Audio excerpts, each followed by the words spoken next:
Now before the feast of the Passover, when Jesus knew that his hour had come, that he should depart from this world to the Father, having loved his own who were in the world, he loved them to the end. And supper being ended, the devil having already entered into the heart of Judas Iscariot, the son to betray him. Jesus, knowing that the Father had given all things into his hands, and that he had come in from God and was going to God, rose from supper and laid aside his garments, took a towel and girded himself. After that he poured water into a basin and began to wash the disciples' feet and to wipe them with the towel with which he was girded. Then he came to Simon Peter. And Peter said to him, Lord, are you washing my feet? Jesus answered and said to him, what I am doing, you do not understand now, but you will know after this. Peter said to him, you shall never wash my feet. Jesus answered and said, if I do not wash you, you have no part with me. Simon Peter said to him, Lord, not my feet only, but also my hands and my head. Jesus said to him, he who is bathed needs only wash his feet, but is completely clean. But you are clean, but not all of you. He knew who would betray him. Therefore he said, you are not all clean.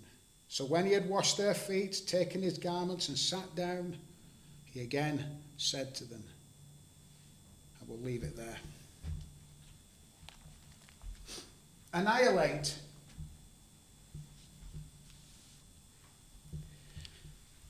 Thus, we're going to turn back to Esther.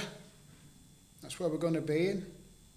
In verse 13b, that word there, to destroy, to kill, to annihilate. This is what is coming in Esther. This is what is going to happen. This is what the future is. This is what's being planned. And verse 15b says, so the king and Haman sat down to drink together, but the city of Shushan was perplexed. The headlines this year has been about Auschwitz anniversary of liberation. We watch our grandson 2 days a week, and Claire says, and my daughter, Dad, I hate going back to work. I hate leaving such a precious bundle with you, but I know that you love him as much as I do, and you'll really look after him.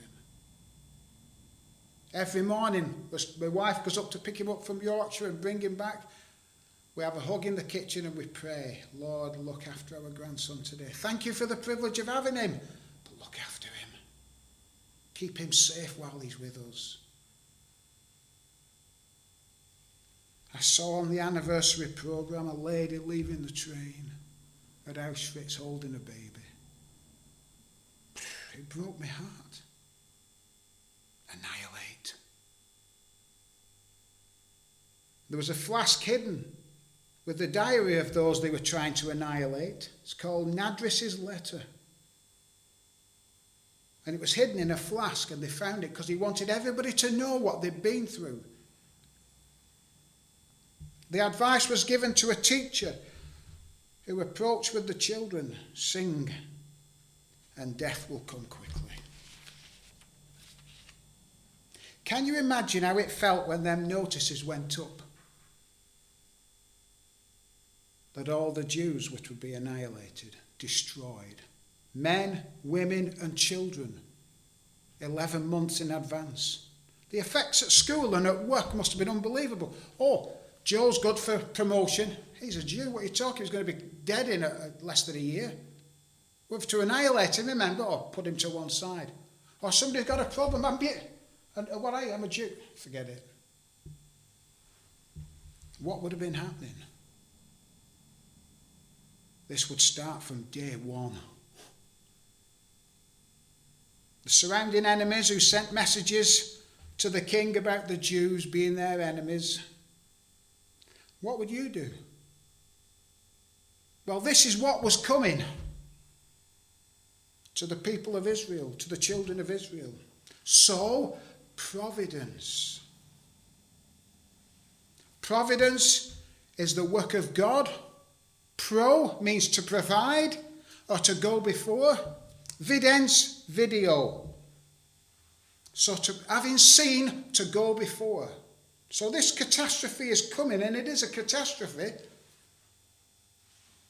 But God is not just going to provide and go before, he's going to see to it. And he's going to work it out in you, for you, and through you. Sometimes we recognise it. I remember in the police, I went to this lady's house and they had a picture of a lad on the TV who died in Northern Ireland. And they said, if our Joe were here, this wouldn't be happening now, Graham. I said, what do you mean? So there's a lad coming in our back every night, ransacking our sheds. We're all elderly people here.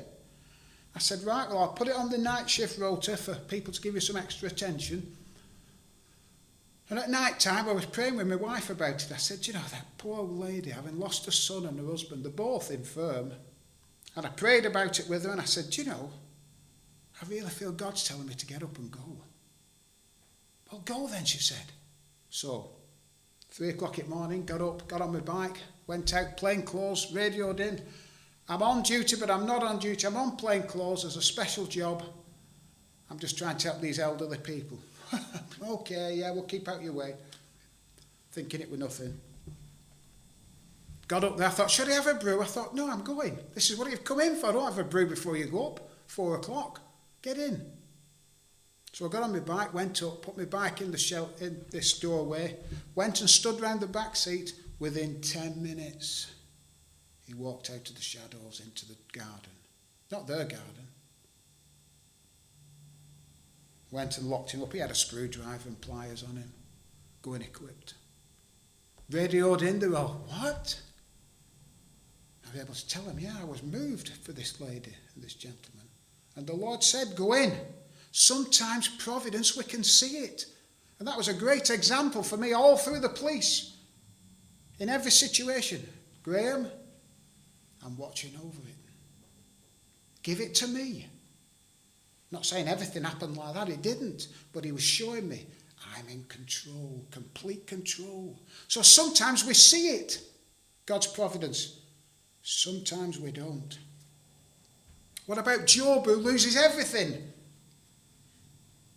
He lost everything. And he got to know nothing. He was suffering for God's glory. He didn't know that. He lost everything. But this is where our text comes in, from John. The occasion was Jesus was washing the disciples' feet, and Peter's horrified and picks up his feet and says, Lord, you're not washing my feet. This is the task of a servant. Oh, no, please. What I am doing, you do not understand now. But you will know after this. And many a time that is the way it is with us. We don't know what God is doing now. We've got to trust him. But you'll know hereafter.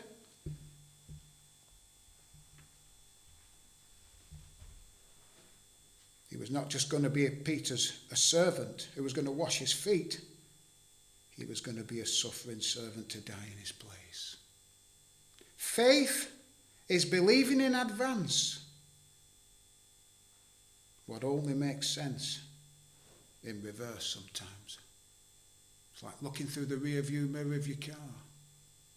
When you look back, you see what God has done and the way he's done it. When you're looking ahead, it's, what? But when you look in your rear view mirror, you see it all. So, what has God already done? This catastrophe is coming. The Jews are going to be annihilated. Esther, this nobody, this orphan girl, 1 in 25 million, has been picked to be queen. And Mordecai, her uncle, silent Jews.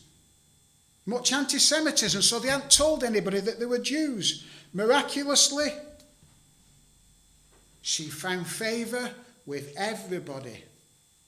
Esther, we said the times before. Her name meant myrtle, fragrance. She found favour with everybody. She found favour with the Ahasuerus. She found favour with the contestants who were going up against her for the queen. She didn't even try for it. And she was made queen. She just did everything that was told to do. She didn't take anything extra in for the king. And chapter 2, verse 19, it says that the virgins were gathered together a second time. Women was Ahasuerus' problem. Later she explains in Esther 4:11, I've not been to the king now for 30 days. She's only been married 5 years. And he hasn't called for her in 30 days.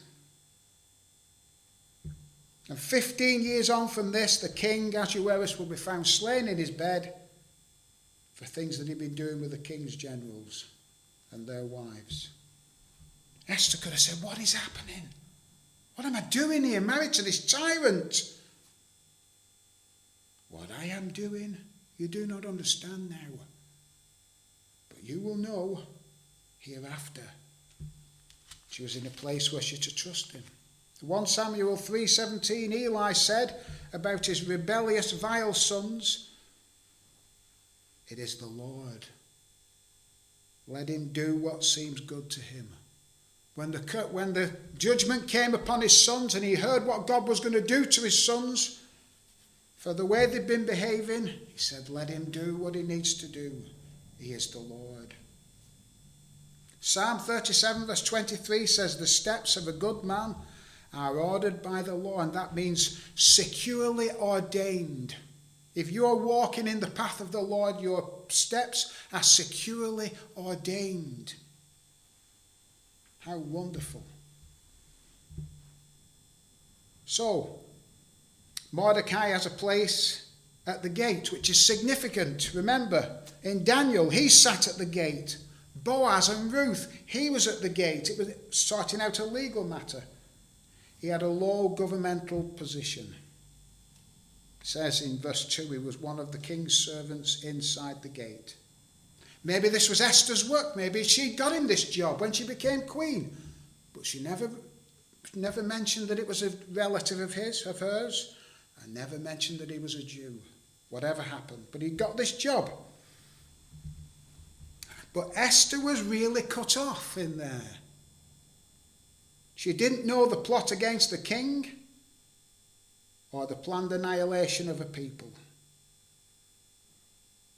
And now the plot comes up and Mordecai hears it. He was in the right place. At the right time. Just to hear this plot against the king. And he just manages to let Esther know there's a plot where they're going to kill the king. Esther 3:21. While Mordecai sat at the king's gate, 2 of the king's eunuchs, Bigthan and Teresh, doorkeepers, became furious and sought to lay hands on the king.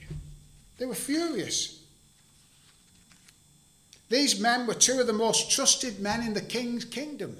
They didn't need a golden scepter to come in and see him.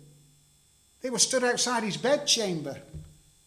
They had access to him while he slept. And these 2 men had planned to kill him. And so Mordecai sends through Esther to the king, this is what's happened. And because of loyalty to the king, these people were promoted. These people were promoted for this. It was true. And these 2 men were hanged. And recognition for Mordecai. They were hanged on the gallows. And this must be the providence of God. He's found them out. He's saved the king's life. And what I am doing, and it is the Lord, you do not understand now. But after this you will know. Remember as with David in Psalm 57 verse 2, God who performs all things for me as a Christian. Psalm 121 verse 4, he who watches over Israel will neither slumber nor sleep. We know it's providential, but what is his will? Will he promote Mordecai? Or will he forget him?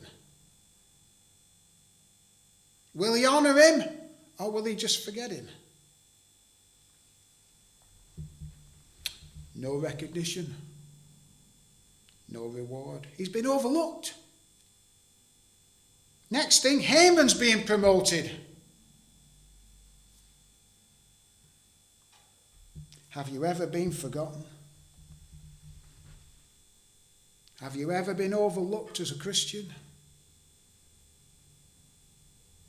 Ahasuerus forgot? No. He was made to forget. The baker forgot in the story of Joseph? No. Or was it the cupbearer? I can't remember which one it was. He wasn't made to forget. He was made to forget. If that had come about and he'd said, oh, there's a man in the prison, he's just told you all what's going to happen to you, Pharaoh, and he's called Joseph, and he'd have brought him out 2 years before the famine.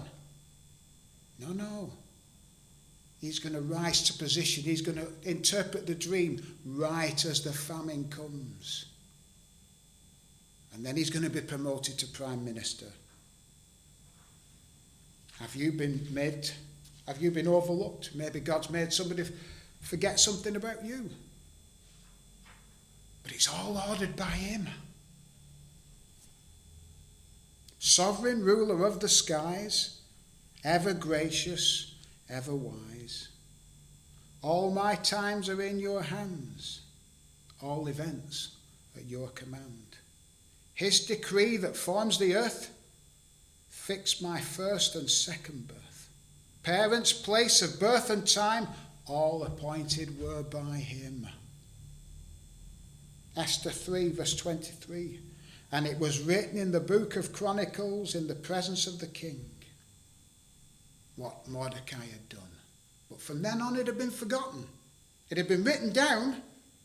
God is in every detail. Every detail. I brought this with me. That's a slate off my porch.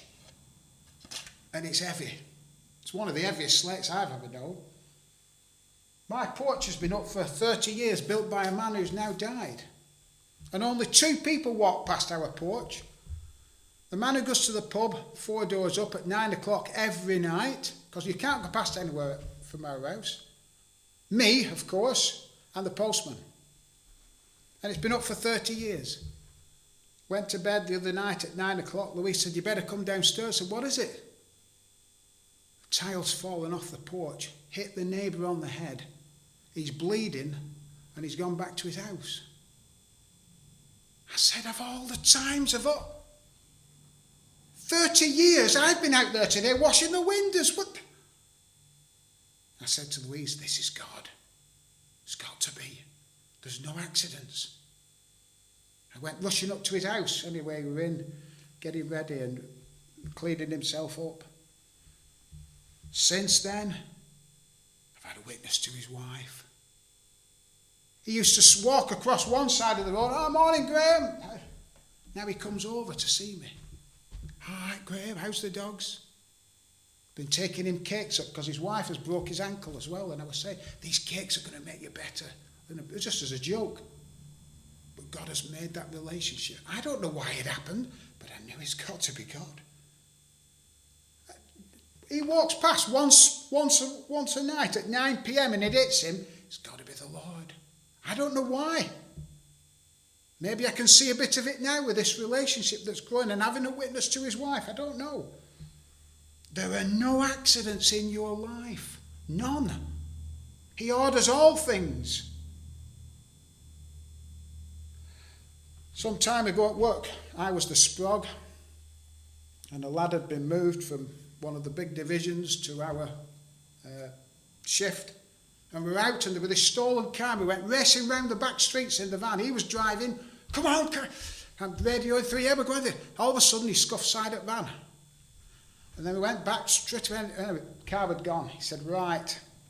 He said, we're going to have to get our story sorted because I'm not having a police vehicle accident. So, He shot at us in the car. We had to swerve, and I caught the van. I said, what? I said, listen, I'm sorry. I said, we've done nothing wrong.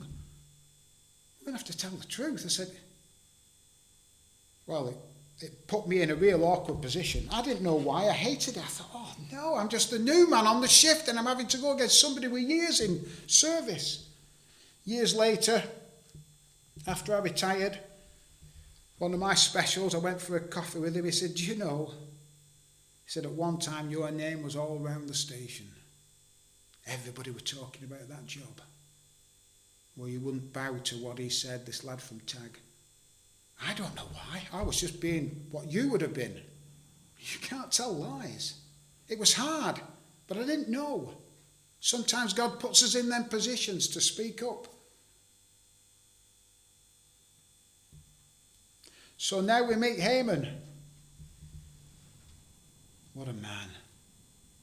This man who rises up. Kenneth Stewart, a Scottish preacher, he said this would have been like Adolf Hitler being made Prime Minister before the war in Germany. The Jews were watching him. He said he had such a reputation. And he's introduced to us in two ways. He's an Agagite. And in verse 10, he's the enemy of the Jews. That's the way he's introduced to us. And he's been promoted above all. All the king's servants who were within the king's gate bowed and paid homage to Haman, for the king had commanded. Mordecai refused. Other officers questioned him daily, on a daily basis. What are you doing? Why aren't you bowing down to Haman? Why do you transgress the king's command? And then the blue touch paper was lit, and he told them he was a Jew. The significance? Why? Exodus chapter 17.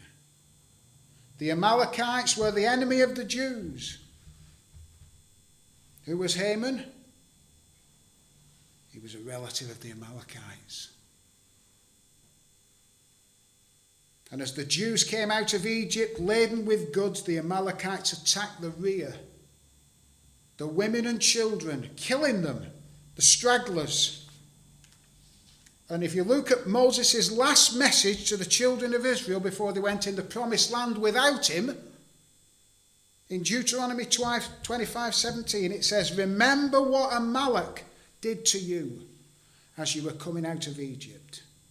How he met you on the way and attacked your rear ranks, all the stragglers at the rear, when you were tired and weary, and he did not fear God. You will blot out the remembrance of Amalek under heaven. You shall not forget, the Lord says, what Amalek did to you, the Amalekites. Saul was commanded to do it, to wipe out the Amalekites, and he didn't. He brought the king back, but obviously there were more that he didn't slay that day. Because when Saul is dying and stood over his spear and wanting somebody to kill him on the battlefield so that the Philistines don't come and kill him, he called to a man in 2 Samuel 1 verse 8, who are you? I am an Amalekite. So here we have Mordecai, the son of Kish, who's the descendant of Saul. Then we have Haman, the Agagite, from the king of the Amalekites. See this history? This is not just about bowing. This is not just about recognizing somebody. When Haman hears that he is a Jew, refusing to bow, the blue touch paper's lit. But Haman, remember, before you do anything rash, he is a fool who fights against God. We've just been going through the children of Israel coming out of Egypt, and how God sends Moses to deliver them. And this big Moses with all the gods of Egypt, to what he's going to do. No, you're not going. And when all said and done, we don't even know that Pharaoh's name. He's gone in history. We don't even know who he is.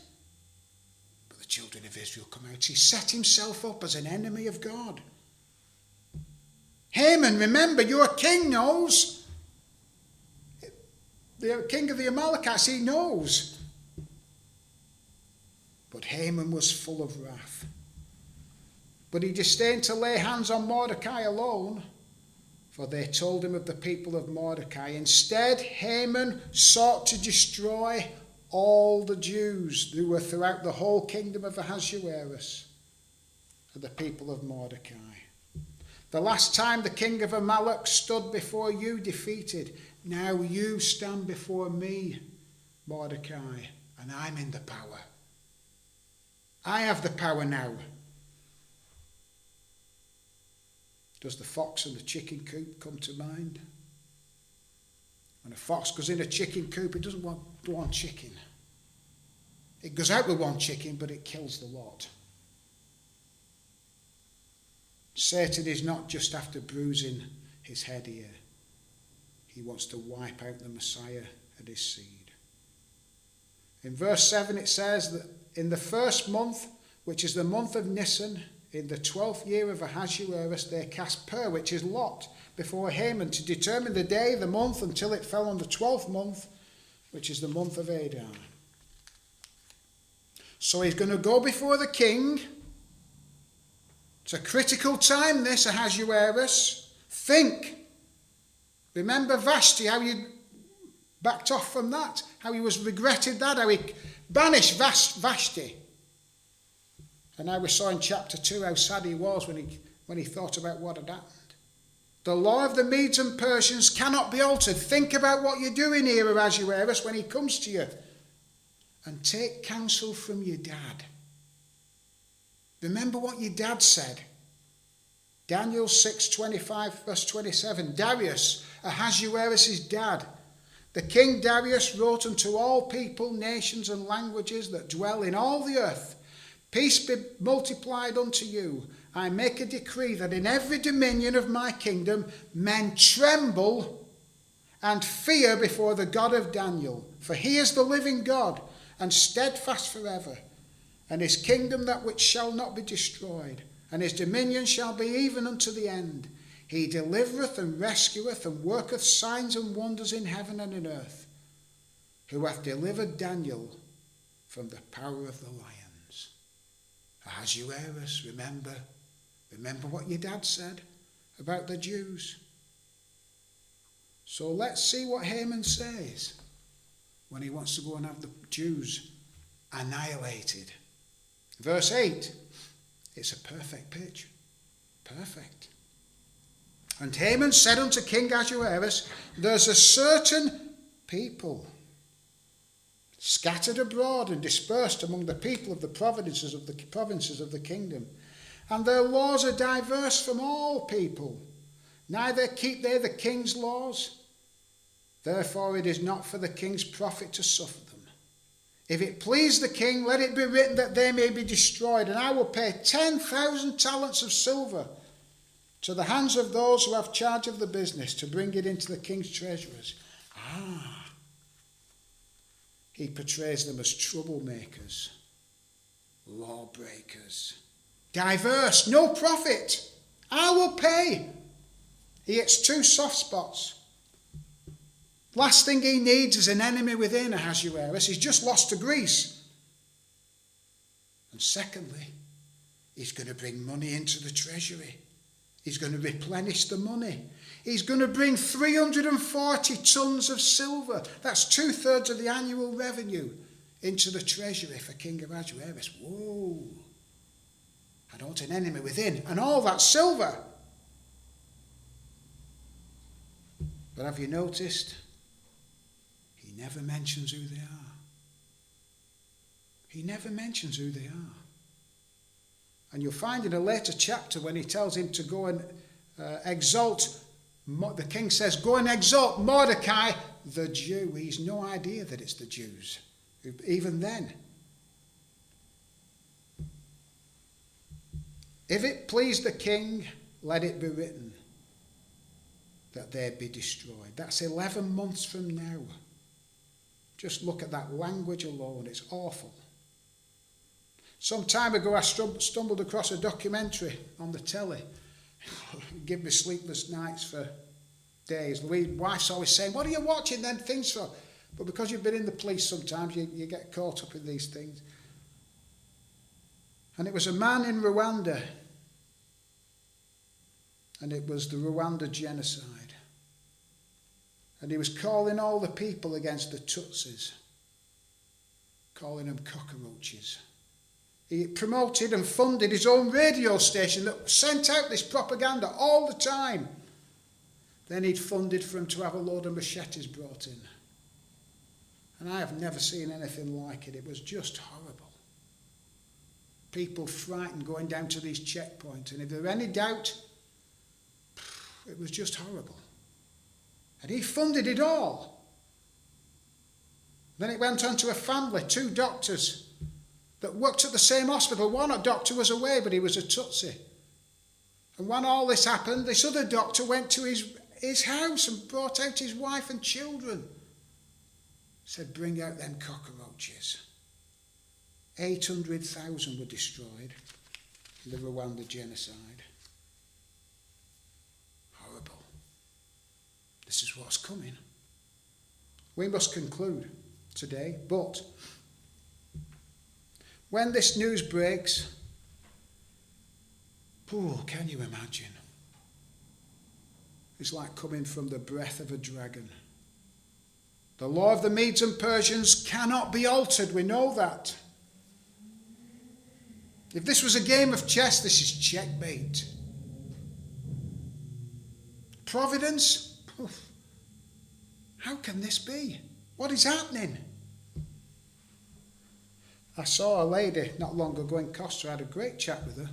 I'd seen her at Christian's funeral. And she said how that she'd go to the hospital because she'd got some problem and they were doing a colostomy, not a colostomy, a boweloscopy or whatever they do where they send the camera, and they perforated a bowel. And she went, oh, Lord. So then she had to go for scans. When they went for scans, she said they'd found a cancer in my chest cavity nobody ever would have found. In the middle of my cavity in my chest. Said they'd to go in and break 6 bones in her back to get through, to get to it, to get it out. And I said, in your ear? I said, praise the Lord. She said, it came back. This is the 2nd time I've had it done now. But she's praising the Lord. She doesn't know why it's happened. He does. Tony Simon, a missionary to the Jews. What a guy he was. I don't know if he ever came here. He was a breath of fresh air, taking Bibles here, risking his life everywhere. All of a sudden we got heard he'd been run over getting out of his car and killed. It's all down to him. He knows the big picture. Jeff at our church, 2 bleeds on the brain. Why? What? You have to leave it to him. He orders all things. There's no accidents. Why me? Why this time? Why have I been overlooked completely at work? God's will in his providence. Working through the lives of his people. In us, with us, through us. According to his plan. Securing and ordaining your path for his glory and your good. Esther wouldn't have thought it were for her good when she had been caught up into all that went on, into that palace with this. But how God was moving his places into position, moving his chess pieces into position. He sees. He has the power to see it. The other week I wasn't feeling so good and I was in the loft and I looked up through the skylight and saw one of the stars. It was so bright. And I was reminded, I'd just been telling the children at the Thursday Club, that there was 200 billion trillion stars.